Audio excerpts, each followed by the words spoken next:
భూమిపై ఇంద్రుడు పిలిచెరా, వరుణ వరదై పలకరా, ఆకాశాన్ని ఇలదించరా కురిసేవానగా.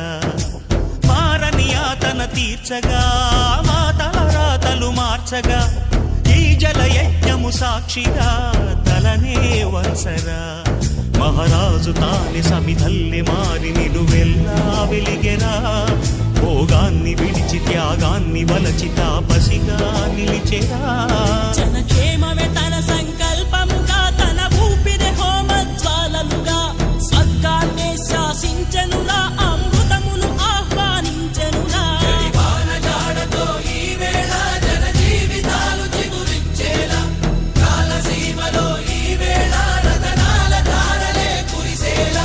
కల్లు కల్లు మని సిరిము వల్లే చినుకే చేరగా, జల్లు జల్లు మని పులకింతల్